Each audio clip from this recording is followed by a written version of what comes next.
All right, good afternoon. In a short while, excuse me. We will hear from our guests from the UN Habitat. Maimouna Mod Sharif, the executive director of UN Habitat, will be joined by Ambassador Szyżerski, of the permanent representative of Poland and co-chair of the group of Friends of UN Habitat. They will be here to talk to you about the implementation of SDG 11, which deals with sustainable cities and communities. Today, the Secretary General took part in the second UN-EU high-level dialogue, which wrapped up a few hours ago. They started the day with a session focused on climate, followed by discussions on peace and security, the digital transition, as well as ways to accelerate the implementation of the Sustainable Development Goals and reforms of the international financial institutions. And last night, just before the start of the high-level dialogue, the President of the European Commission, Ursula von der Leyen, and the Secretary General spoke to the press. Mr. Guterres said the meeting was taking place at a time when international cooperation is challenged at its core.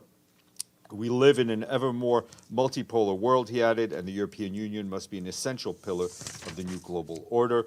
He called for a transformation of the global financial system to rescue the SDGs, adding that he sees the European Union as a potential engine for that transformation based on equity and solidarity. His full remarks were shared with you. You can expect the Secretary General in New York at work on Monday. Meanwhile, our Deputy Secretary General will arrive, who is in Brussels with the Secretary General, will arrive in N'Djamena in Chad on Monday. She'll be leading a high-level interagency delegation, including Cindy McCain, the Executive Director of the World Food Programme, and other senior UN officials. The main objective of the visit is to underscore the UN solidarity with the government and people of Chad in light of the massive influx of Sudanese refugees in the eastern region of the country over the last few months. Another key objective is to support the national efforts towards the implementation of the Sustainable Development Goals throughout Chad. The delegation will visit the eastern part of the country to interact with local authorities and representatives of refugees as well as host communities. In N'Djamena, the delegation will meet with transitional authorities and international community partners. On her way to Chad, the Deputy Secretary General will also be making a brief stopover in Kenya, where she will meet with senior government officials and African Union representatives, as well as UN officials on the sidelines of the 5th mid-year coordination meeting of the African Union. Amina Mohammed will engage in conversations on how to best advance the implementation of the Sustainable Development Goals at this important midway point with a focus on climate and financing. Deputy Secretary General will be back in New York later next week, on July 20th to be exact. Back here this morning, the Security Council heard from Pramila Patten, the Secretary General's Special Representative on Sexual Violence and Conflict. In briefing Council members, she said that rising militarization and arms proliferation are bringing conflicts across the globe to a boiling point, creating the conditions for unimaginable and unrelenting cruelty. Gang rape, sexual slavery, and other forms of sexual violence are being used as a tactic of war, torture, and terrorism to subjugate and displace entire populations. Ms. Patton said that until we effectively raise the costs and consequences for committing and commanding or condoning sexual violence, we will never stem the tide of such violations, underscored the need to harness the preventive power of the rule of law. She said that we must focus on political resolve and resources in a global context of unrelenting violence in order to ensure that Security Council resolutions are implemented, she said. Her remarks were shared with you. On a related note, the 24 entities comprising of the UN Action Against Sexual Violence in Conflict Network that is led by Ms. Patton today issued an urgent call for immediate action to protect women and girls and prevent the use of sexual violence in and around internally displaced persons in camps in the eastern part of the Democratic Republic of the Congo. Press release is on the internet. And you will have seen that yesterday Khaled Kyari, the Assistant Secretary General in the Political Affairs Department, responsible for the Middle East, Asia, and the Pacific, briefed the Security Council on the DPRK. He said that that unannounced launches of intercontinental ballistic missiles, including the latest ones on Wednesday, represent a serious risk to international civil aviation and maritime traffic, adding that the status quo is alarming.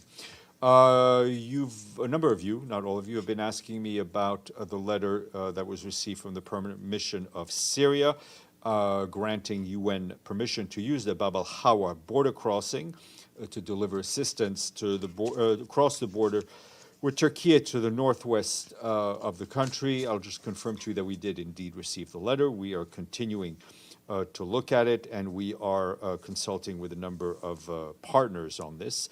That being said, we are committed to delivering life-saving assistance to millions of people in need in the northwest Syria, guided by humanitarian principles, using all available needs and delivery modalities. Turning to Sudan, we and our partners continue to deliver critical humanitarian assistance, including health supplies and seeds for planting, despite the ongoing security and bureaucratic impediments in Sudan. This week, the Office for the Coordination of Humanitarian Affairs facilitated the movement of 26 trucks to various locations in Sudan. 10 of those trucks made deliveries to North and South Kordofan, with the rest reaching places in eastern Sudan.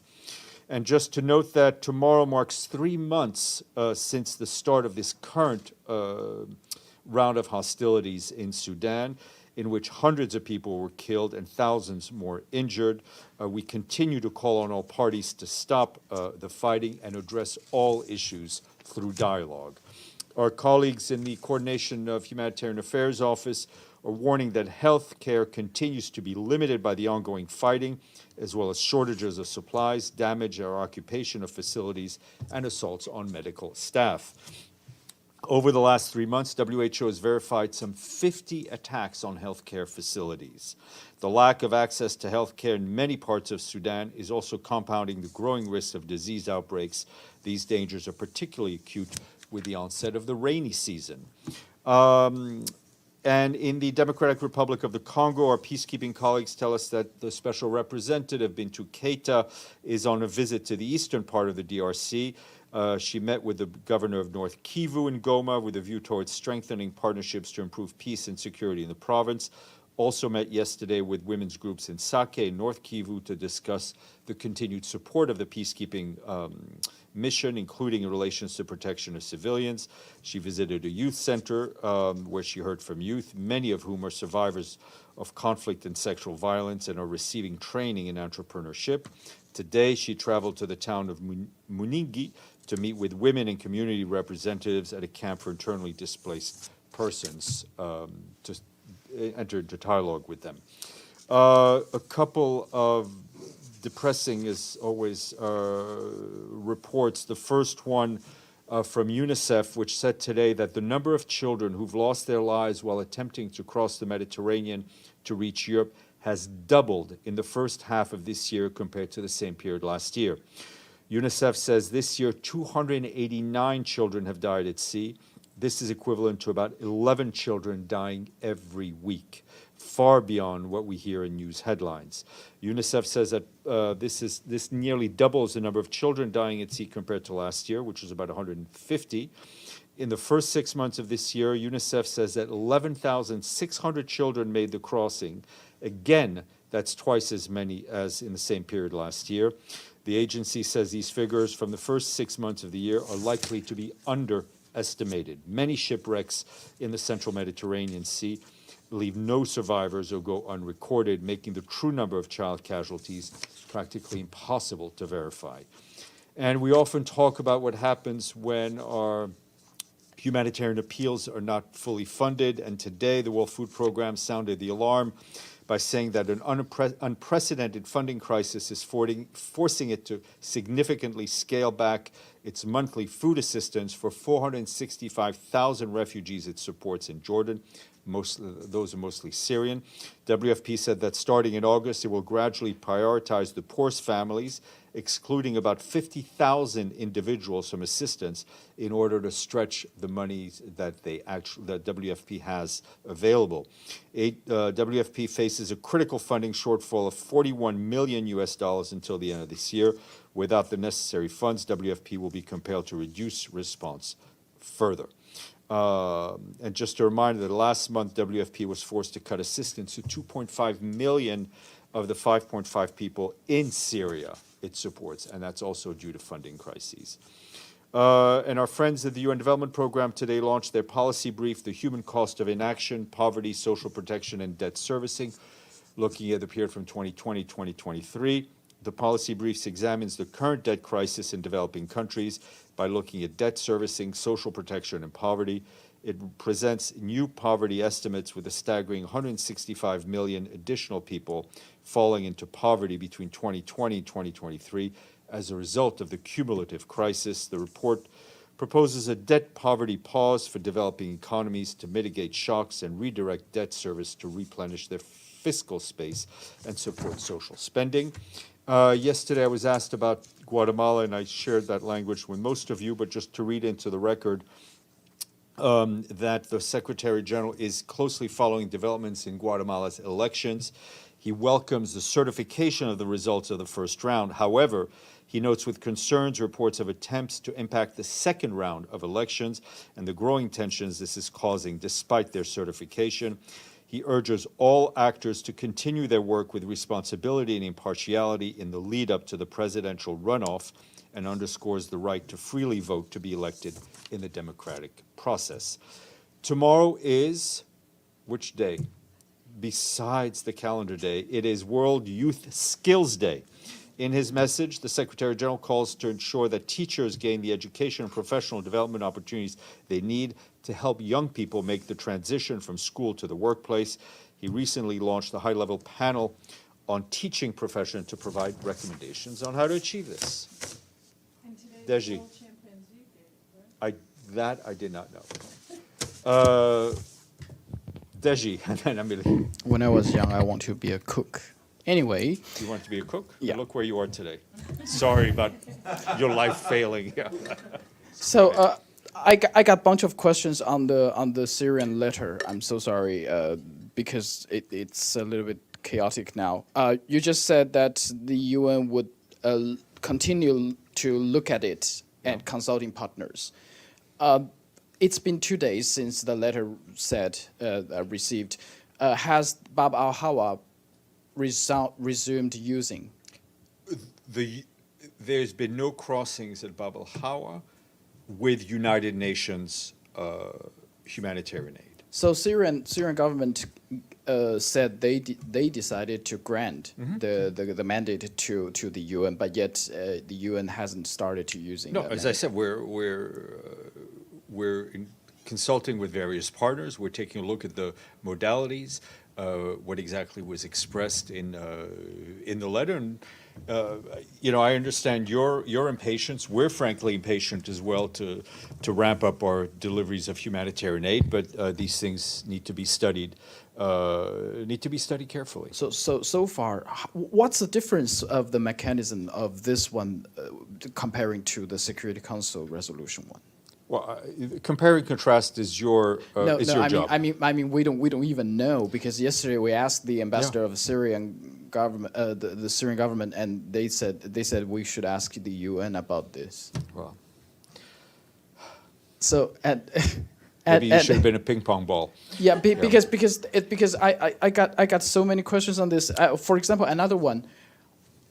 If this was in fact for the next 6 months, what is going to happen after the 6 months? Are we going to ask Syrian government to extend this mandate, or are we going to vote again in the Security Council? Well, I think the mere fact that you have so many questions should help you understand why we need some time to study the letter. Okay. Amélie, then Benno, and then Pam. Thanks, Stéphane. I have a question on two topics. Still a follow-up on Syria. I mean, unless I'm mistaken, when Assad agreed to open the two other border crossings, there were not that many consultation on your side to use it.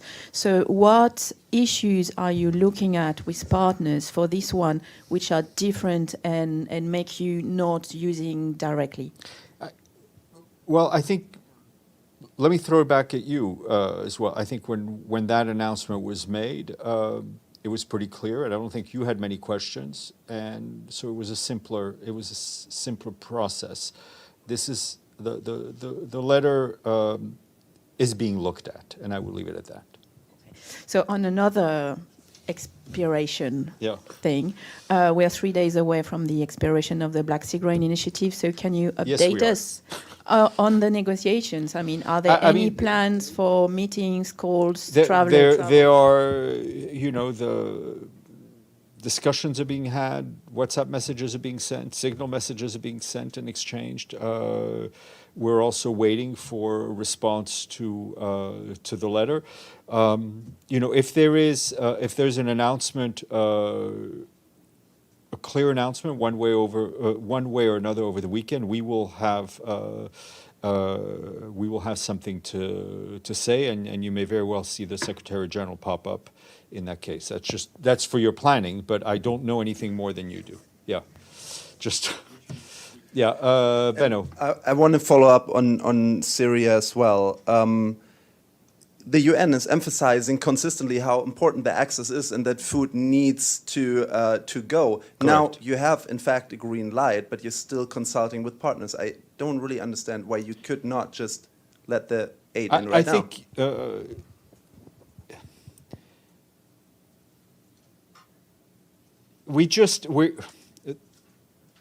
the letter was a substantive letter, which needs to be looked at, and I will ask for your indulgence and your patience. And we have, as I'd mentioned earlier, we had prepositioned a lot of material in the area before the deadline.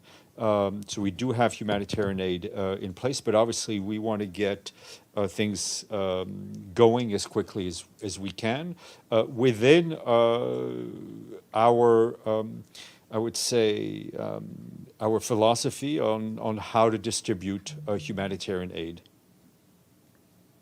Okay, can I just ask one thing about the Mediterranean deaths? Are there also numbers? I know that UNICEF obviously talks about children, but are there all over numbers for human beings? Has. I would refer you to IOM for overall numbers. Pam, and then we'll go. Thanks, Steph. One quick follow-up on the Black Sea Grain Initiative.